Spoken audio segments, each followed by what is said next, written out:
सूबे के मुखिया सीएम अशोक गहलोत ने उदयपुर सर्किट हाउस में कानून व्यवस्था को लेकर आला अधिकारियों की बैठक ली।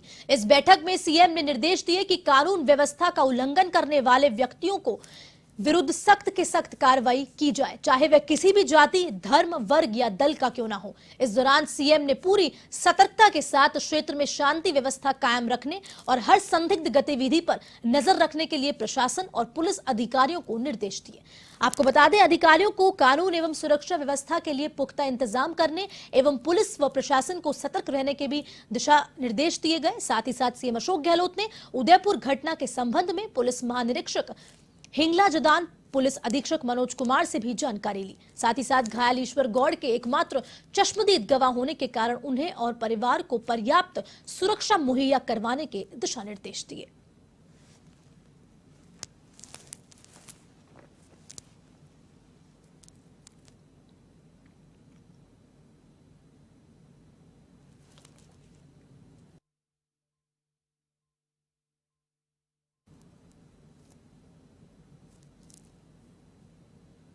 इस खबर पर अधिक जानकारी के लिए उदयपुर से हमारे साथ फोन लाइन पे एवं संवाददाता जुड़ चुके हैं रवि जी। रवि, बताएं क्या कुछ अपडेट है इस उदयपुर हत्याकांड मामले में। कल मुख्यमंत्री अशोक गहलोत उदयपुर पहुंचे, कन्हैया लाल के परिवार से मुलाकात की और प्रशासन अधिकारियों को भी अलर्ट पे रहने को कहा।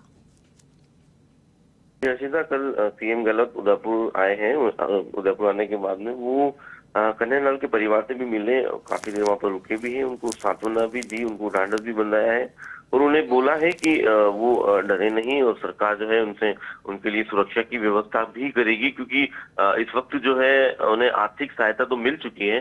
सीएम गहलोत ने जो है 51 लाख रुपए का जो राशि है वो दी है और नौकरी के लिए भी उनको आश्वासन दिया है, घर में नौकरी के लिए। तो इन सब चीजों के बीच में सबसे बड़ी जो चीज है वो है कि इस परिवार की सुरक्षा। एक सुरक्षा जो है वो इसलिए क्योंकि कन्हैया लाल के जो परिवार है उसमें कन्हैया लाल की पत्नी है और दोनों बच्चे हैं, उनका परिवार है। दूसरी तरफ जो सबसे बड़ा चश्मदीद गवाह है ईश्वर, तो ईश्वर की जो सुरक्षा है वो अभी सुरक्षा में ही है और उसके परिवार को भी सुरक्षा दी जाए, ऐसी मांगे भी उठ रही थी। तो सीएम गहलोत ने यहाँ पर उनसे मिलने के बाद में उन्हें ये कहा है कि सरकार हमेशा उनके साथ में है और पुलिस प्रशासन उनके साथ में है, तो उन्हें जरा भी घबराने की जरूरत नहीं है।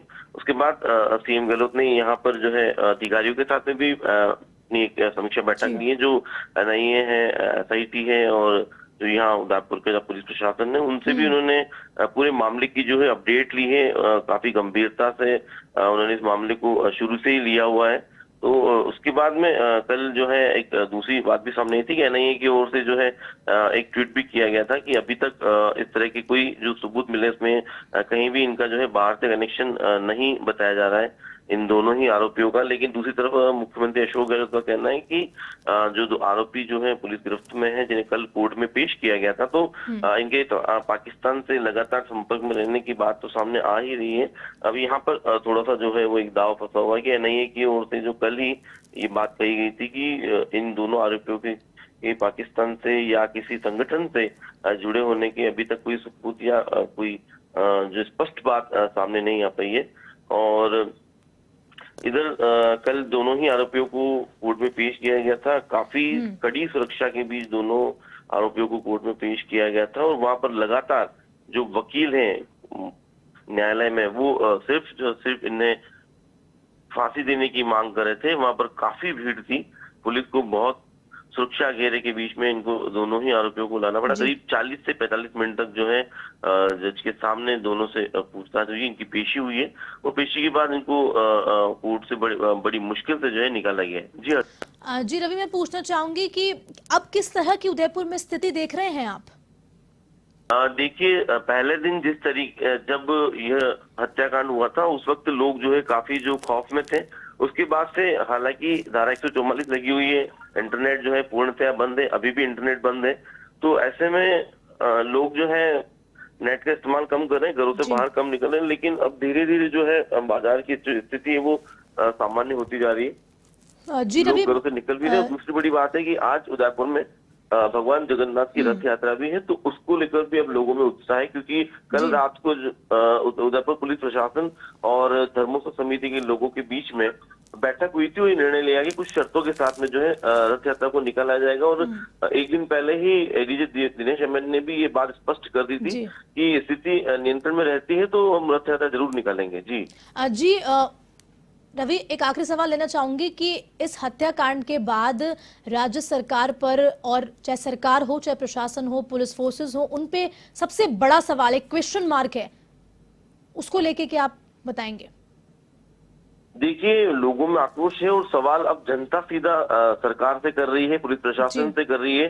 क्योंकि शुरुआती दौर में जिस तरीके से रिपोर्ट दी गई थी कन्हैयालाल की ओर से थाने में, वहीं से इस पूरे मामले की शुरुआत होती है। और उस वक्त अगर इस इन्वेस्टिगेशन को सही तरीके से किया जाता और इसको इस मामले में दोनों पक्षों को बुलाकर समझौता नहीं करा के कन्हैयालाल से अगर रिपोर्ट नहीं उठवा ली जाती, तो कहीं ना कहीं आज उदयपुर को ये दिन नहीं देखना पड़ता, कन्हैयालाल को जो है अपनी जान नहीं गंवानी पड़ती। लेकिन पुलिस ने उस वक्त जो है दोनों ही पक्षों को बुलाकर समझौता करवा लिया। हालांकि कुछ बातें इस तरह की भी सामने आ रही है कि जब अशोक गहलोत कल उदयपुर में आए थे तो लोगों ने इस चीज को लेकर भी जो है, मीडिया ने भी सवाल उठाया था सीएम से कि पुलिस की जो है डुलमुल रवैये के कारण, जो पुलिस की लापरवाही के कारण ये सब चीजें हुई है। धानमंडी एसआई और सीए दोनों को जो है सस्पेंड किया गया है, क्योंकि उन्होंने कन्हैयालाल को सुरक्षा नहीं दी। कन्हैयालाल लगातार ये कहते रहे कि मुझे लगातार धमकियां मिल रही हैं और मुझे सुरक्षा दी जाए, मुझे सुरक्षा दी जाए,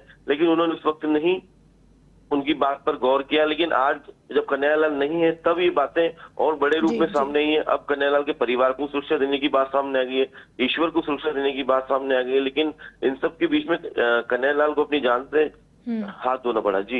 जी रवि, तमाम अपडेट्स देने के लिए आपका बहुत बहुत धन्यवाद। तो ये हमारे साथ फोन लाइन पे थे रवि उदयपुर से, जिन्होंने बताया कि किस तरह की कन्हैयालाल के परिवार को अब सुरक्षा दी जा रही है। प्रशासन और पुलिस भी अलर्ट मोड पर